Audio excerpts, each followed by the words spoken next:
ओम नमः शिवाय सगळ्यांना. सकाळी सकाळी चालली आपली देवपूजा. देवपूजा झाली म्हणजे कसं वातावरण एकदम प्रसन्न वाटतं बघा घरामध्ये. मग काय, देवपूजा झाली, आता देवापुढं काढते छोटीशी रांगोळी. वरती पण जागा आहे काढायला, पण तिथं मी कासव ठेवला आहे, आपलं छोटंसं घंगाळं आहे, प्रतीक ठेवलं आहे, आणि तुपाचा दिवा अलग, घीचा दिवा म्हणजे तेलाचा दिवा अलग, त्याच्यामुळं तिथं जागा काही राहत नाही. मग मी खाली काढते अशी रांगोळी दगडावरती.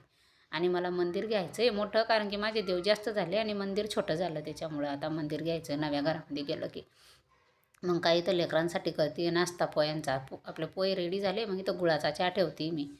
आता एक गुळाचा चहा आहे ना, गुळाचा चहा बनवते. तर या गुळाचा चहा मी कसा बनवते ते तुम्हाला दाखवते, न फुटता बरं का.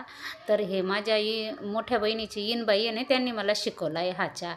तर त्यांनी सांगितलं आहे की थोडासा खायचा सोडा टाकला ना की गुळाचा चहा फुटत नाही. तर मी ट्राय करून बघितलं आहे, तर म्हटलं तुम्हाला पण दाखवते. तर हे बघा, इथं गूळ टाकते, आणि हे मी पॅकेटचा गूळ आणलेला आहे, पावडर.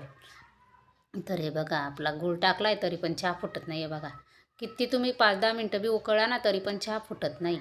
तर आम्ही कसं दोघंजण, माझं घरचे आणि मी गुळाचा चहा पिते रोज. आम्ही काही साखरेचा चहा पित नाही, आणि माझी मुलं चहाच पित नाही. त्यांना काही बिस्किट खायचं असलं तरच, बाकी असा चहा कोणी पित नाही. आम्ही दोघं गुळाचा पितो.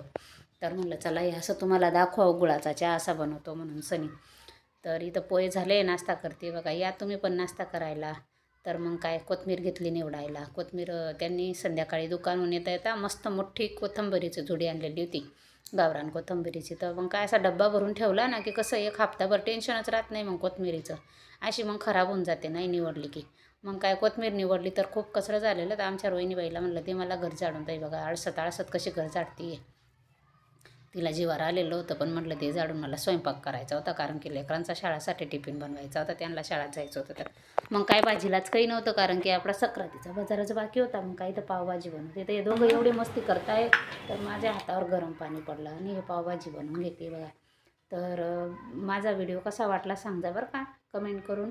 आणि बघा, इथं पावभाजी झाली, आणि मग लेकरांच्या आता तिच्या वेण्या घालायच्या आहे, गोलूचा टिफिन भरायचा आहे, आणि आम्ही दोघं काही पाव खात नाही.